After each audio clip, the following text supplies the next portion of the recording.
Hello everyone welcome back to Adarsh classes. पूर्व class रे आमे परिवहन और संचालन पाठर 1 नंबर 2 नंबर 3 आउ 4 नंबर एतिकी डिस्कशन करथिले। आज आमे 5 6 7 आउ 8 ए चारोटी नंबर को आलोचना करिबा। वीडियो को शेष पर्यंत देखंतु। चैनल को जदि सब्सक्राइब करना तबे जल्दी जल्दी सब्सक्राइब करी पाखरे थिबा बेल आइकन को ऑन कर दियंतु। तो चलतु आज आम परिवहन और संचालन पाठर 5 नंबर रु 8 नंबर पर्यंत समस्त प्रश्नर सठिक उत्तर कौन हम आलोचना करवा। प्रथम जीवा आम 5 नंबर को। 5 नंबर क्वेश्चन कौन दे देख, उद्भिद जलर परिवहन में संपृक्त तत्व गुड़िक बुझाओ। जो उद्भिद जल परिवहन हो संपृक्त कौन कौन तत्व अच्छे से जगह में बुझेगा। तो देख आमर तत्व गुड़िक कौन कौन, गोटे हूँ आमर कैशिक आकर्षण, आ गोटे मूलज चाप, नेक्स्ट सहशक्ति तत्व है। आम ये तीनोटी को गोटे गोटे करके बुझेबा। तो प्रथम जीवा आम कैशिक आकर्षण को। तो देख गोटे कैशिक नली को जल में बुड़ाइले कैशिक आकर्षण जनित चाप और जलर पृष्ठतान जल कैशिक नली मध्य दे किछि ऊपर को उठी थाए है। जदि आम गोटे कैशिक नली को जल बुड़ेबा तेरे कौन जे कैशिक आकर्षण जनित चाप आउ जलर पृष्ठतान जल कौन हम ना कैशिक नली मध्य दे किछि ऊपर को एमती उठिबो। ठीक अच्छे। नली मध्य जलर उच्चता वृद्धि नलीर व्यास उपर निर्भर करे। नलीर व्यास जेते छोट हम सेते जल कौन जे बेसी ऊपर को उठिबो। नलीर व्यास जेते बड़ हम सेते कौन जे जलर उच्चता कमी जिवो हैला। नलीर व्यास जेते कम हुए जलर उच्चता सी अनुसार अधिक हुए। जाइलम नली कैशिक नली सदृश यह मध्य दे कैशिक आकर्षण जगु जल ऊपर को उठे। तो 0.01 mm विशिष्ट जाइलम नली रे जल 3 मीटर पर्यंत उठी पारिबो हैला। 0.01 mm विशिष्ट जाइलम नली रे कोन जल 3 मीटर पर्यंत ऊपर को उठी पारे। आउ केतक जाइलम नली रे व्यास होची 0.001 mm रु कम। एही नली रे कोन जल 10 मीटर पर्यंत ऊपर को उठी पारे, ताहाटो अधिक उठी पारिबो नाही। छोट छोट कम उच्चता विशिष्ट गछ पई कैशिक आकर्षण जनित जलर परिवहन संभवपर मात्र उच्च वृक्ष यह पर्याप्त नुहे। तेज जो कैशिक आकर्षण जो आम जलर परिवहन होची यह केवल कौन जे 10 मीटर उच्चता पर्यंत थिबा गछ मानक पई संभव। ताहाटे बेसी उच्चता जार थिबो ता पक्षे कौन ये संभव नुहे। ठीक अच्छे। तापर जीवा हमें मूलज चाप को। देख कौन सी उद्भिदर कांडर अधारु काटिदेले क्षत स्थान जलीय पदार्थ निर्गत हुए, यार मूलज चाप जो हुए बोली विश्वास करा। देखिब तुम गाँव में जेकोसी गछ कटाई से कट स्थान देखिब कि पानी भली अंश कौन जमाई थी है कि पानी भली अंश कौन बोही जाइए तल है कि नड़िया गछ हो कि जेकोसी बड़ बड़ गछ काटी देखिब से पानी भली बोही जाइए है। तो से पानी आसला कुआड़ू ये केमिति होची ना मूलज चाप जो कौन से पानी आमर बा से जलीय पदार्थ निर्गत हुए। ठीक अच्छे। जदि आम कटा जगार किसी कौन मानोमीटर जंत्र खंजी दबा तेरे कौन जे ए मूलर जो चाप आमर सृष्टि होची से चाप कौन आम मापी पाइबा। ठीक अच्छे। तो जलर ऊर्ध्व परिवहन जी मूलज चाप आवश्यक ता हुए ना। यह छड़ा जिते बड़े उच्छेदन बेग सर्वाधिक से समय सर्वाधिक जल ऊपर को उठी थाए ठीक से मूलज चाप सर्वनिम्न देखा जाए है। तो जल को ऊर्ध्व परिवहन जी मूलज चाप आवश्यक से कौन जे हुए जिते बड़े आमर गचरे कौन जे उच्छेदन बेग अधिक हुए से समय कौन जे अधिक जल ऊपर को उठी थाए आउ मूलज चाप कौन जे सर्वनिम्न थाए। बुझा पड़ा। तो यही कारण कौन जे मूलज चाप विशेष भूमिका नहीं है। माने उच्छेदन हेले ही कौन जल ऊपर को उठिबो आ से समय कौन हम ना मूलज चाप सर्वनिम्न है। तो यही कारण जो कौन जे मूलज चाप एते भूमिका ना। तापर जीवा सहशक्ति तत्व।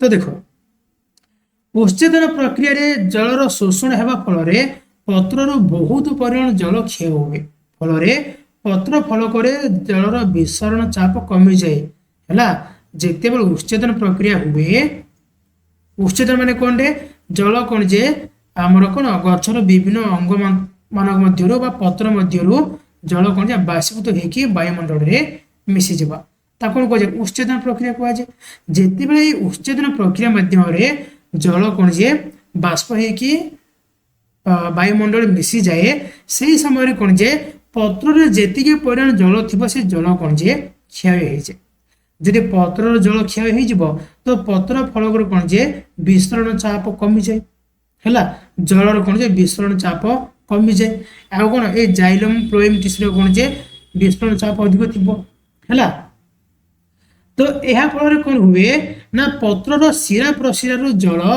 पत्र फलक मध्य को गति कर जिते पत्र फलक जलर विसरण चाप कमी जाए से समय कौन जे शिरा प्रशिरा जल कौन होते ना पत्र फलक को गति करते जेहेतु शिरा प्रशिरा जल कौन पत्र फलक को गति करते तो ये शिरा प्रशिरा कौन होते ना विसरण चाप कमी जाए है तो ये जो पत्र फलक और शिरा प्रशिरा पूर्वावस्था को आने पुणी कौन जल भर्ती करने जल कौन हुए ना कांडर जाइलेम टिश्यू प्रभावित कौन पत्र निकट में शिरा प्रशिरा देके गति करके पत्र फलक पहुंचते है पत्र फलक जल जलर विसरण कमीगला तो ताकू पूरण कला किए ना शिरा प्रशिरा जल आसी पूरण कला तो शिरा प्रशिरा कौन जलर विसरण चाप कमीगला तो ताकू केमिति पूरण करा जिवो ना ताकू जाइलम टिश्यू कौन जल जाइके से जगह को पूरण करिवो है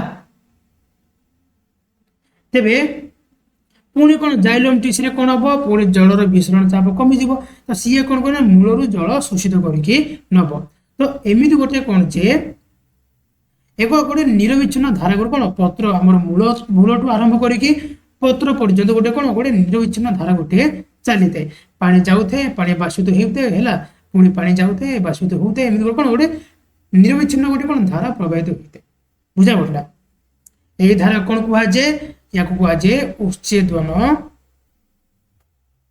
स्रोत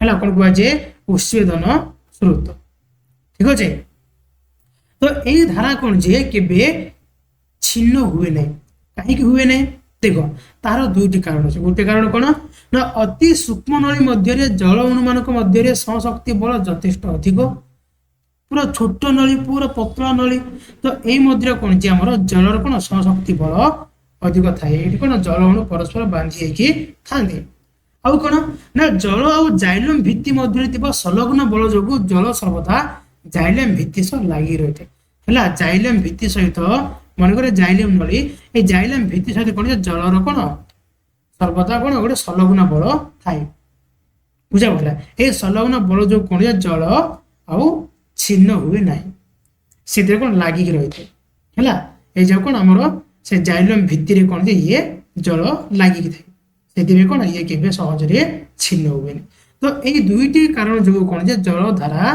जो उच्छेदन स्रोत छिन्न हुए ना ठीक अच्छे एवं जी आम 6 नंबर को 6 नंबर प्रश्न कौन दिए देख उद्भिद जल परिवहन दर्शाऊा एक परीक्षण वर्णना कर उद्भिद जल परिवहन किपरि होउछि ताको दर्शाइबे गोटे कौन परीक्षण वर्णना कर प्रथम देखिए आवश्यक उपकरण कौन कौन क्लिनिकल फ्लास्क नाली काली जल और हरगौरा गछ है परीक्षण कौन करवा ना क्लिनिकल फ्लास्क रे अधा पानी नहीं से 2-3 बुंदा नाली काली मिसाओ है नाली रंग काली मिसई देव बुझा पड़ा पानी रंग नाली हेले एक धला हरगौरा गछ को सावधानतार सह माटी चेर सह उपाड़ी चेर माटी धोई दियो देखियो जते से कौन से फ्लास्क रे जल नाली हो तो से समय कौन कर गोटे धला हरगौरा गछ को आण चेर कौन जे माटी को धोईकी सफा करदेव है कलापर से क्लिनिकल फ्लास्क रे कौन कर ना गछ को सीधा करके ठिया करदेव है जमीक चेर कौन जे नाली पानी रे बुड़ी ठीक अच्छे तो बर्तमान कौन हम ना गोटे घंटा अपेक्षा कर अपेक्षा कला देखिब हरगौरा गछर कांड और पत्रर शिरा प्रशिरा नाली हेबार देखा ये हरगौरा गछर कौन कांड ता सहित तार शिरा प्रशिरा सब कौन जे नाली रंगर हो ठीक अच्छे। तो ये कौन जना पड़ा ना ए जना पड़ा जे ए जल कौन जे चेर द्वारा शोषित होगी गछर कांड आ पत्रर शिरा प्रशिरा मध्य को प्रभावित होगी नहले पानी तो ये थिला से गछर जो पत्र मानकर शिरा प्रशिरा को गला केमिति कहा द्वारा ना ये मूल द्वारा गला चेर द्वारा ठीक अच्छे। तो एथर कौन जना गला ना एथर जना गला जे उद्भिद में जल परिवहन होता है।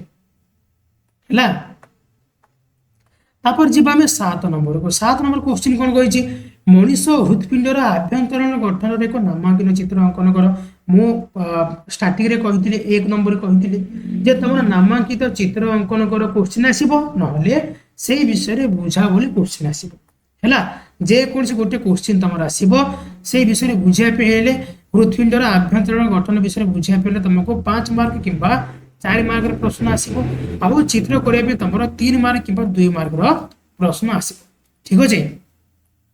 तो ये बड़ी चित्र कर देबो मु 1 नंबर रे चित्र करके बुझाई देदल केमिति अति सहज रे चित्र करबो आउ कहा सहित किए संयुक्त हेइ अछि सब जगह कहि देतिले हैला जेमि कि हृदपिंडर ऊपर भाग कोन कुआ जे अलिंद तळ भाग कोन कुआ जे नीलय हैला ए पार्श्व कोन कुआ जे ना दक्षिण अलिंद ए पार्श्व कोन कुआ जे ना दक्षिण हमर बाम नीलय बाम अलिंद हैला तळ पार्श्व कोन कुआ जे ना दक्षिण नीलय आउ बाम पार्श्व ये तळ कोन कुआ जे ना बाम नीलय ठीक अच्छे। सब डिटेल्स बुझे देते ऊर्ध्व महाशिरा निम्न महाशिरा क्या सह जॉइंट होती क्या सह दक्षिण लिंग सह जॉइंट होती सेमिति फुस्फुस्य धमनी है फुस्फुस्य शिरा महाधमनी एम सब क्या सहित संयुक्त होती आमर दक्षिण लिंग आ दक्षिण नील द्वार केते कपाटिका विशिष्ट आमर कपाटी केते पाखुड़ विशिष्ट कपाटिका रही सेमिति ए जगह केते पाखुड़ विशिष्ट कपाटिका रही ए सब जाक डिटेल्स मु 1 नंबर रे बुझे सारी जदि देखिले तबे जल्दी जाइए पूर्व वीडियो को देखि दियो टोटल तुमर मनीष हृदपिंड विषय संपूर्ण बुझी जिवो कोठी गोटे पॉइंट भी तुमर डाउट रहबनी हैला चित्र सह बुझी जिवो ठीक अछि। एबे जिबा हमें 8 नंबर को 8 नंबर क्वेश्चन कोन देछि देखो टिप्पणी दिया कोन द्वैत संचालन माने कोन ना दी तरह संचालन हैला दुई थर रक्त संचालन कौन कहुए द्वैत संचालन। तो देख मनीष अन्य स्तन्यप्रायी प्राणी मानकर हृदपिंड 4 कोठरी विशिष्ट तेणु हृदपिंड में अम्लजान युक्त रक्त और अम्लजान विहीन रक्तर मिश्रण हुए ना आमर मनीष आउ केतेक स्तन्यप्रायी प्राणी मानकर हृदपिंड कौन 4 कोठरी विशिष्ट बाम अलिंद बाम नीलय दक्षिण अलिंद आउ दक्षिण नीलय है। तो यही जगह कौन होते ना अम्लजान युक्त रक्त और अम्लजान विहीन रक्त केबेले कौन जे मिसेनी हैला बाम पटर अलिंद नील मध्य दे अम्लजान युक्त रक्त और दक्षिण पट अलिंद और नील मध्य दे कौन जे अम्लजान विहीन रक्त प्रवाहित हुए हैला एपट साइड अलिंद नील दे कौन जे अम्लजान विहीन रक्त और एपट साइड अलिंद और नील दे कौन जे अम्लजान युक्त रक्त प्रवाहित हुए ठीक अच्छे। शरीर कौन अंग को थरे रक्त पहुंचला बेलू ताहा 2 थर हृदपिंड मध्य दे प्रवाहित होते यही प्रकार संचालन कौन कहुए ना द्वैत संचालन केमिति देख रक्त आमर आसला अंगारकाम्ल युक्त रक्त आसला सीए गला है पुणी अम्लजान बहन करके पुणी कौन आउ थे अम्लजान युक्त रक्त आसला तो 2 थर कौन से प्रवाहित है क्या मध्य देखिए हृदपिंड मध्य देखिए से कौन कहुए ना द्वैत रक्त संचालन बोली कहुए है। नेक्स्ट सहशक्ति तत्व ए विषय तो मुझे पढ़ी है उच्छेदन प्रक्रिया द्वारा पत्र बहुत परिमाण जल मुचित हुए एथि पत्र फलक जलर विसरण चाप कमी जाए से विसरण चाप ह्रास जो पत्र शिरा प्रशिरार जल प्रतिफलक मध्य को गति करे फल शिरा प्रशिरार विसरण चाप कमी जाए यह द्वारा कांडर जाइलम रु पत्र शिरा प्रशिरा को जल गति करे शेष मूलरू पत्र मध्य को जलर एक निर्विच्छिन्न धारा प्रवाहित हुए और यह सहजरे छिन्न हुए ना कारण अणुगुड़िक मध्य सहशक्ति बल ଆଉ ଜଳ ଆଉ ଜାଇଲମ୍ ଭିତରେ ଥିବା ସଂଲଗ୍ନ ବଳ ଯୋଉ କଣ ଯେ ଇଏ ସହଜରେ ଛିନ୍ନ ହୁଏ ନାହିଁ ହେଲା। ନେକ୍ସଟ क्वेश्चन ଶିରା ଓ ଧମନୀ। ତ ପ୍ରଥମେ ଦେଖିବା ଶିରା। ଶିରା କଣ? ତନ୍ତୁମାନଙ୍କ ନିକଟରୁ ହୃତ୍ପିଣ୍ଡ ଆଡକୁ ରକ୍ତ ବହନ କରି ଆଣୁଥିବା ରକ୍ତବାହିନୀ କଣ କୁହାଯାଏ? ଶିରା ହେଲା। ତନ୍ତୁମାନଙ୍କ ପାଖରୁ ହୃତ୍ପିଣ୍ଡ ନିକଟକୁ ଯେଉଁ ଯିଏ ରକ୍ତ ବହନ କରିକି ଆଣିଥାଏ ତାକୁ କଣ କୁହାଯାଏ? ଶିରା। ଇଏ କଣ କରେ ନା ଅମ୍ଳଜାନ ବିହୀନ ରକ୍ତ ପ୍ରବାହିତ କରିକି କଣ ହୃତ୍ପିଣ୍ଡ ନିକଟକୁ ଆଣିଥାଏ ହେଲା।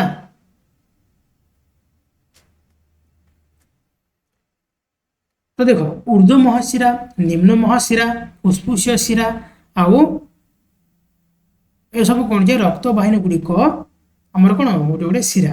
ତ ଶିରା ଗୁଡିକର ପ୍ରବାହିତ ହେଉଥିବା ରକ୍ତ ଅଙ୍ଗାରକାମ୍ଳ ଯୁକ୍ତ ମାତ୍ର ଫୁସଫୁସିୟ ଶିରାରେ ପ୍ରବାହିତ ରକ୍ତ ଅମ୍ଳଜାନ ଯୁକ୍ତ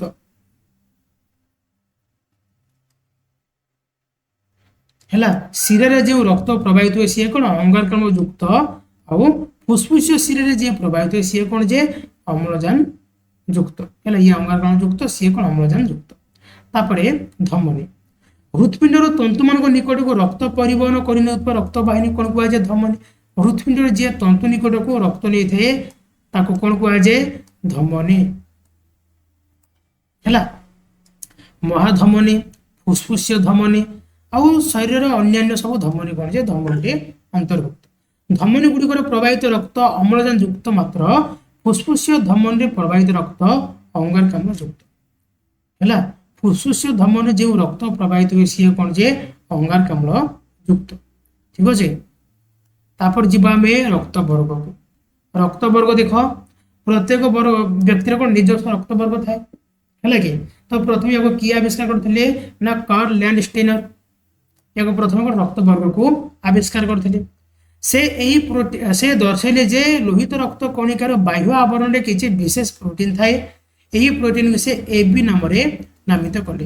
ଏହାକୁ ଆଣ୍ଟିଜେନ୍ ମଧ୍ୟ କଣ କୁହାଯାଏ। ପ୍ଲାଜମା ମଧ୍ୟ କଣ ଯେ ଦୁଇ ପ୍ରକାର ପ୍ରୋଟିନ୍ ଥାଏ ଯେମିତି ଆଣ୍ଟି A ଆଣ୍ଟି B ଏଗୁଡିକୁ ଆଣ୍ଟିବଡି ମଧ୍ୟ କୁହାଯାଏ।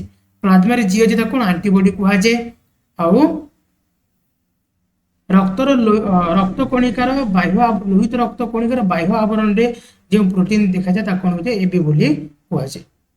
ଆଣ୍ଟିଜେନ୍ ଓ ଆଣ୍ଟିବଡିର ବିଶେଷତ୍ୱ ହେଉଛି ଏକ ନିର୍ଦ୍ଦିଷ୍ଟ ଆଣ୍ଟିବଡି ତାହା ପାଇଁ ଉଦ୍ଦିଷ୍ଟ ଆଣ୍ଟିଜେନ୍ ହିଁ ଚିହ୍ନି ପାରିବ ହେଲା। ଆଣ୍ଟିଜେନ୍ ଆଉ ଆଣ୍ଟିବଡିର ବିଶେଷତ୍ୱ କଣ ନା ଏକ ନିର୍ଦ୍ଦିଷ୍ଟ ଆଣ୍ଟିବଡି ତା ପାଇଁ ଉଦ୍ଦିଷ୍ଟ ଆଣ୍ଟିଜେନ୍କୁ ହିଁ ଚିହ୍ନି ପାରିବ। ଏହି ଆଣ୍ଟିଜେନ୍ ଓ ଆଣ୍ଟିବଡି ଉପରେ ନିର୍ଭର କରି ମଣିଷ ରକ୍ତକୁ ଚାରି ଭାଗରେ ବିଭକ୍ତ କରାଯାଇଛି। କଣ କଣ? ଗୋଟେ ହଉଛି A B AB ଆଉ O। ନେକ୍ସଟ କୈଶିକ ଆକର୍ଷଣ। ତ ଦେଖ ଗୋଟେ କୈଶିକ ନଳୀକୁ ଜଳରେ ବୁଡାଇଲେ କୈଶିକ ଆକର୍ଷଣ ଓ ଜଳର ପୃଷ୍ଠତାନ ଫଳରେ ଜଳ କୈଶିକ ନଳୀ ମଧ୍ୟ ଦେଇ ଉପରକୁ ଉଠେ। ନଳୀ ମଧ୍ୟରେ ଜଳର ଉଚ୍ଚତା ବୃଦ୍ଧି ନଳୀର ବ୍ୟାସ ଉପରେ ନିର୍ଭର କରେ। ବ୍ୟାସ ଯେତେ ଛୋଟ ହେବ ସେତେ କଣ ଆମର ଜଳ ବେଶୀ ଉପରକୁ ଉଠିବ ହେଲା। ନଳୀର ବ୍ୟାସ ଯେତେ କମ ହୁଏ ଜଳ ଉଚ୍ଚତା ସେତେ ଅଧିକ ହୁଏ। କେତେକ ବୈଜ୍ଞାନିକ ମାନଙ୍କ ମତରେ ଉଦ୍ଭିଦରେ ଜାଇଲମ୍ କୈଶିକ ନଳୀ ପରି କାର୍ଯ୍ୟ କରେ ଓ ତାହା ମଧ୍ୟ ଦେଇ ଜଳ କୈଶିକ ଆକର୍ଷଣ ଯୋଗୁଁ ଉପରକୁ ଉଠେ। ମାତ୍ର ପରୀକ୍ଷଣ ଦ୍ୱାରା ଜଣାଯାଇଛି ଯେ 1 ରୁ 100 ମିଲିମିଟର ବ୍ୟାସ ବିଶିଷ୍ଟ କୈଶିକ ନଳୀରେ କୈଶିକ ଆକର୍ଷଣ ଦ୍ୱାରା ଜଳ ପ୍ରାୟ 3 ମିଟର ପର୍ଯ୍ୟନ୍ତ ଉପରକୁ ଉଠିପାରେ। ତାର କଣ ଉପରକୁ ଉଠିପାରିବ ନାହିଁ।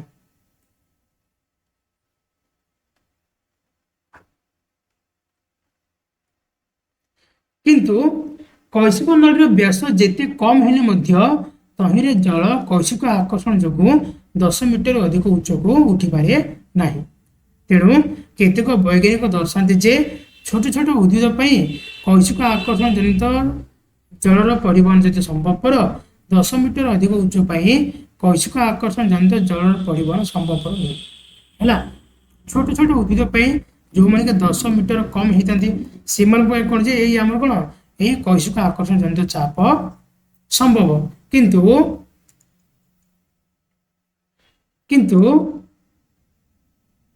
10 ମିଟର ଯେଉଁ ଗଛ ଅଧିକ ଥିବ ଉଚ୍ଚତା ତାଙ୍କ ପାଇଁ କଣ ଯେ ଏଇ ଆକର୍ଷଣ ସମ୍ଭବ ନୁହେଁ ହେଲା। ଏବେ ଯିବା ଆମେ 6 ନମ୍ବରକୁ ମୂଳଜ ଚାପ। ମୂଳଜ ଚାପ ଦେଖ कौन सी उद्भिदर कांडर अधार काटिदेले क्षत स्थान जलीय पदार्थ निर्गत हुए यह मूलज चाप जो हुए बोली विश्वास करा जाए है गचर कटा अनुसार मानोमीटर जंत्र खंजीदेले मूलर जो चाप सृष्टि हुए मूलज चाप मापी हुए जलर ऊर्ध्व परिवहन पर जी मूलज चाप आवश्यक ता हुए नहीं यह छड़ा जितेबले उच्चेदन वेग सर्वाधिक से समय सर्वाधिक जल ऊपर को उठी थाए ठीक से मूलज चाप सर्वनिम्न थिबार देखा जाए यही सब कारण कौन मूलज चाप से विशेष भूमिका नहीं है तो आज आम परिवहन और संचालन पाठर 5, 6, 7 और 8 नंबर संपूर्ण प्रश्न उत्तर आलोचना कले आशा करुच्ची वीडियो निश्चय रूप भल लगी जदि भल लगे तो गोटे लाइक करूँ आमती अन्य सब्जेक्ट वीडियो पाइबा चैनल को सब्सक्राइब करी पाखरे बेल आइकन को क्लिक कर दिंतु तो नेक्स्ट क्लास में देखा 9 नंबर आ बाकी जी नंबर आम रहा 10, 11, 12 है 13 जी नंबर रहा सब जाक आम नेक्स्ट क्लास रे डिस्कसन करवा आज पे धन्यवाद।